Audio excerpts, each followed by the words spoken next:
Welcome back, Pokemon fans. Angel of the Night here. We are back again with another Pokemon Scarlet and Violet Wi-Fi battle. Obviously, we are in the Grand Challenge. This is battle number 8, following VGC Doubles Regulation H rule sets. Of course, we're going to see our opponent lead off here with an Arcaludon and a Mouse Hold, and we're going to bring in our Zebstrika and our Amoonguss. Now, first things first, we do have Zebstrika here. We brought it in because of the fact of high horsepower as well as flame charge. We wanted to make sure that if our Arcaludon made an appearance, we wanted to be able to combat it. Also as well, we also brought in our Amoonguss because we wanted to be able to do a Rage Powder or even a Spore in the event that we were required to. Now that we see the Mouse Hold and our Arcaludon together, there is the possibility of a beat up and to boost up the stamina of that Arcaludon. We do manage to get a high horsepower off here, which is pretty fantastic. We actually take it down to about half the hit points. It does activate the stamina ability, boosting up the defensive stats. The Mouse Hold actually ends up going in for a taunt, which actually kind of cripples our Amoonguss here. Can't really go for any kind of major plays, any kind of redirection spores or anything of the sort. We do happen to have the ability to go for another high horsepower here, which is actually what we're going to lock into. The other scenario too is that I don't think I can go for Clear Smog here to change any of the stats, which is something actually I never even thought of here.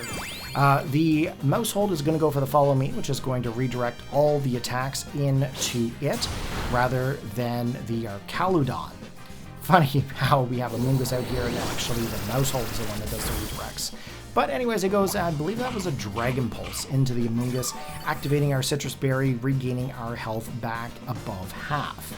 Now, of course, we do have a Sludge Bomb here. This is going to make contact with the Mouse Hold. No poison is going to take effect here. Now, watching this back, I probably should have swapped out the Amoonguss already, but we do lock in for another high horsepower as well as a Sludge Bomb, I believe. Now, if we do manage to take out Mouse Hold in this situation, or even our Arcaludon, if we manage to get the Sludge Bomb to go in towards the Arcaludon, it wouldn't have made any kind of difference. But anyways, we do get the high horsepower off, which is pretty fantastic. The Mouse Hold ended up going in for the Population Bomb, doesn't really do anything. The Dragon Pulse is coming in from the Arcaludon into the Zebstrika, managing to pick up the KO. Very unfortunate here, because I was really hoping to be able to keep the Zebstrika around a little while longer. The Amoonguss ends up going in for the Sludge Bomb here, actually picking up the KO into the Mouse Hold, so there's no more redirects on the opposing side, which is pretty fantastic. We're going to bring in our Tauros here at this point. We do have the Close Combat, we do have the Raging Bull. That might actually help us out here in this situation up against the Arcaludon. Even like one hit is going to take out this Arcaludon unless it somehow regains its health back. Pelipper makes a move into this battle here at this time, setting up the Drizzle. And of course now I have to debate, well, am I going to go for the Rock Slide? Am I going to go for the Raging Bull? Am I going to go for the Terrestrial? Like what's really the best option here? Personally, the Raging Bull is not a really good choice. Rock Slide probably is the most beneficial here at this time because it's going to be able to hit 2 Pokemon at a time, and of course be able to pick up a KO onto the Arcaludon. Now, we do manage to go in for the Tera Fairy here, that way we can resist any kind of water type moves that may be able to come in here. If I ended up staying with just, fire fighting, we would have ended up getting quite the amount of damage if they managed to go for any kind of like a water type move. We did get the Rock Slide off here. We pick up the KO onto the Arcaludon. We actually managed to get quite a bunch of damage off onto the Pelipper, which is pretty fantastic. We get the Flinch. We also go in for the Sludge Bomb, and then of course we also shook off the Taunt. So a lot of things happened here within that turn. Basco Legion coming in here. Of course, it does have the Swift Swim ability. That is definitely a Pokemon that has been around a long time. In these kind of formats. It's been around even in Regulation G, Regulation F, and so on and so forth backwards. Definitely a Pokemon you don't want to mess with.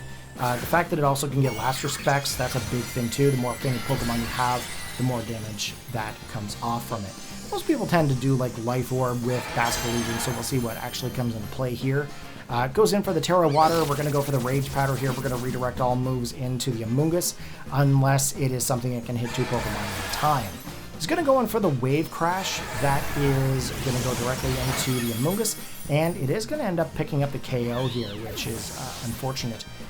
Definitely feel like it's life orbed, which I believe it might be. I don't think Wave Crash actually gets any kind of recoil damage, but I could be wrong. I end up going in for the bulk up here. I wanted to raise up my attack as well as my defensive stats because of the whole Basco Legion. That Hurricane was kind of a big deal. Nothing I can do about it now, but it was a huge deal, taking us down right into like about a quarter of the HP left. I decided I'm going to maybe lock in with the Rock Slide again, be able to pick up the damage on the two opposing Pokemon, maybe even be able to flinch. And then, of course, we're going to go in for the attack with the Annihilate, try to get some damage off onto the Basco Legion. Seeing as how it's a Ghost-type Pokemon, Rage Fist might actually be a big deal. Who knows? Maybe we can even survive a hit. I don't know what will happen here at this time. I've edited so many battles, even watching it again for like a third or fourth time, it's always something different for me. Here comes a Wave Crash. It's actually going to go into the Unipe. Actually picks up a critical hit here and picks up a KO. That's a huge loss to me right now because I can't really do much with this Tauros if we don't get any kind of flinches here. So we actually managed to pick up the Pelipper KO, which is awesome. Basco Legion is still in, and of course it's still into the range, so we know it has the Swift Swim. If I do manage to survive a hit, and if I say if, that's going to be wild, but honestly, I don't think I'm going to be able to survive a hit here. Rock Slide is really the only thing I can go for. I can't hit it with any of the other moves. It's not really going to do anything. There's the Aqua Jet. That is going to be able to pick up the KO, and that is going to be the game. So unfortunately it is a loss, but we've gained a lot of experience from this battle. Hopefully you guys enjoyed this match. If you did, go ahead and give it a big thumbs up. Post your comments down below, and I will catch you guys next time!